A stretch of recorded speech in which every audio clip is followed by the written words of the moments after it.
Today I will show you a post-apocalyptic horror film from 2018, titled A Quiet Place. Spoilers ahead. Watch out and take care. It's been 89 days since the apocalypse. People are missing and places remain desolate. Children are seen silently moving around an abandoned store. One of them is sitting on the ground and is approached by his mother, who looks for the right medicine to give him, because he's sick. The eldest child is deaf, but they all communicate with sign language. When the youngest child almost drops a toy rocket, its sister grabs it swiftly before it drops and makes a noise. The father joins them and it becomes apparent that they are on a supply run in the store.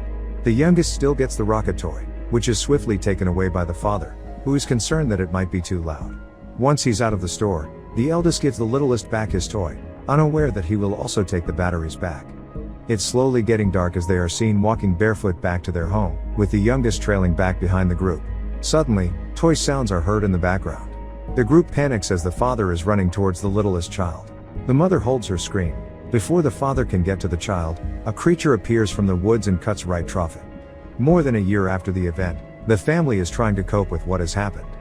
The eldest is traumatized and the father obsessed with both the event itself as well as finding means of communication with other people via radio. The middle child wants to drive a car, but he knows that won't be possible. He walks back to their underground home, where the pregnant mother is trying to create a warm nest for her baby.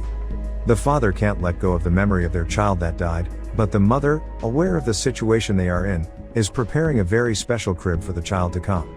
Sitting on the top of a silo, the father lights a fire and searches for other fires that light up in the distance, a sign that other people are still alive. The same night they have dinner together, using leaves for plates in their hands so they don't make a sound, even praying in complete silence. After dinner, the kids cause a small fire, resulting in the father making noises to extinguish it. The family becomes even more quiet waiting for the creatures to arrive, listening for them above ground. The creatures don't come for them this time. Later, the father is seen fixing the daughter's hearing aid in the basement, when the mother joins him there. They dance and she plays music for him on earpods. The next day, the mother is performing her daily physical examination. It can be seen that her due date is coming soon. She listens to the baby's heartbeat.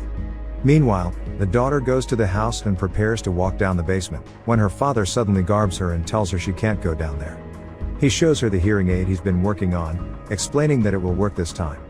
She refuses to take it, but he puts it in her hand nevertheless. Later, the mother is giving the son math lessons, but the father walks in and tells them it's time to go. The son isn't happy about it, so his mother reassures him that everything will be alright. She tells him that he needs to learn those things so he could take care of her in the future.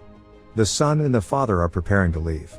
The daughter insists to join them, but the father doesn't allow it and leaves with the boy. Devastated, the girl runs to her room, where she tries the new hearing aid, only to find out that it didn't work as expected. She gets more flustered, so she starts packing a bag and puts an important wrapped item inside last. The father and son come up to a river, where the father explains that the river masks small sounds so the kid shouldn't be afraid. He tells him that louder sounds can be made if noisier things are nearby. The daughter is seen leaving the farm. Inside, the mother is carrying on with her house duties, when a laundry bag she's pulling gets stuck on a nail in the stairway, almost tipping her over. The father and son go up to a waterfall and suddenly, the father starts howling and scares the boy. He tells him that it's alright and encourages him to howl as well. Back at the farm, the mother goes inside the house, walking around nostalgically. The girl is walking through the woods away from their home, and back at the waterfall the father and son have a conversation about her. The boy tells him that she blames herself for what happened with the youngest child. The daughter is seen walking up to the place where her little brother died. Meanwhile, a mother is in his room, crying. The girl leaves the toy rocket on the grave, as the father and son are still talking. The son tells his father that he should tell his daughter that he still loves her.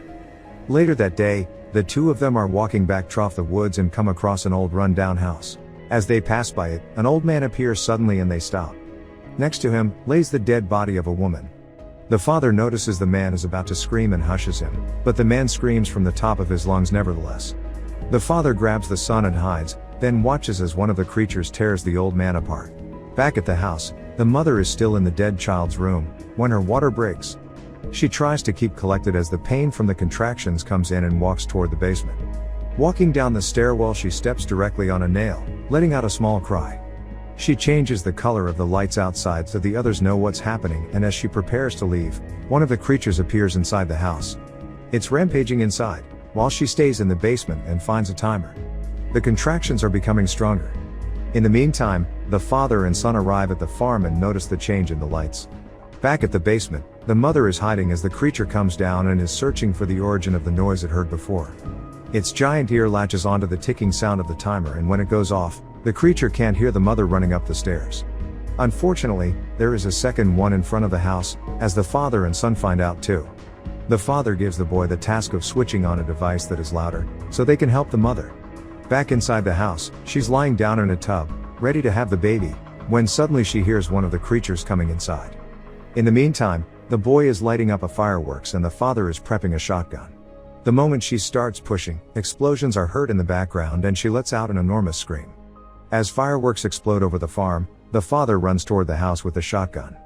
The daughter sees the fireworks as well and runs toward the farm. Back at the house, the father is seen coming up the stairs toward the bathroom, but the mother isn't in the tub. He sees the blood and thinks of the worst, when she pops up from behind the shower screen.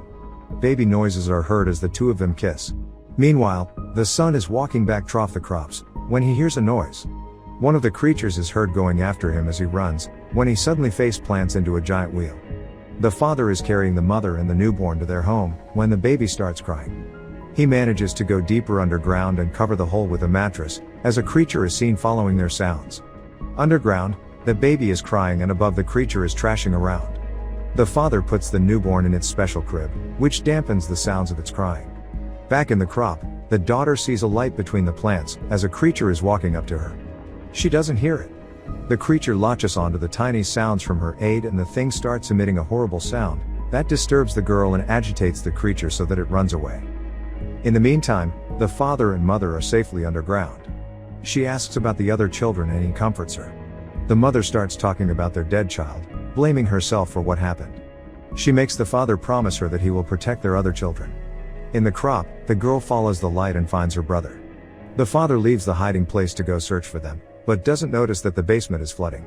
The kids are on top of the silo lighting the same fire the father lit up the previous night, but they run out of gas and the brother comforts his sister. The father looks for them on the security monitors, but is unable to find them. Underground, the mother is woken up by the incoming water and instantly notices a creature down there with her and the baby. It dives under the water, but as she picks up her child, it comes up again. She hides behind a wall of pouring water as the creature follows. Meanwhile, the father arrives at the crop and the children argue on top of the silo, when suddenly the boy drops inside, making a noise that everything can hear, except his sister. When she realizes what happened, she finds him inside, falling deeper in the corn. The creatures are rushing toward the silo, as the sister jumps in to help, but instead gets rescued by the brother from drowning in the corn. The father is coming to save them, but there is a creature inside already. As the children are hiding from it, the girl's earpiece acts up again and chases the creature away. At the house, the mother goes up to check what's happening on the monitors, as the father rushes up toward the silo. He reunites with the children, but they hear a creature close by, so he tells them to run toward the truck. The father stays behind to protect them. Suddenly, the creature appears and before he can hit it, throws him on the side. The boy screams, as the mother is seeing it all play out on the monitors. The creature follows the scream and attacks the truck, but fortunately the father is still alive. He sees that the children are defenseless inside of the vehicle and, after saying goodbye, screams to attract the attention of the creature. The boy pushes the truck into gear and as it rolls away, the creature gets to the father. As dusk breaks, the children are reunited with their mother, but the creature has followed them. She takes the children to the basement and the daughter sees what the father has been working on, including the many hearing aids he had tried to fix for her. Suddenly, the lights start flickering, the creature has found them and as it's coming down, the mother aims at it with a shotgun. All the electronics glitch and disturb the creature. The daughter figures out that devices like her hearing aid are its weakness and she turns hers on. Before the creature can get to the newborn crying, the girl puts her aid to the radio and incapacitates it. A second later it rises, but the mother shoots it dead. The lights start flickering again. They see on the monitors that more creatures are coming, so the daughter ups the volume on the radio and the mother pumps the shotgun. Make sure to subscribe and turn on notifications so you can watch more videos like this. Thanks for watching.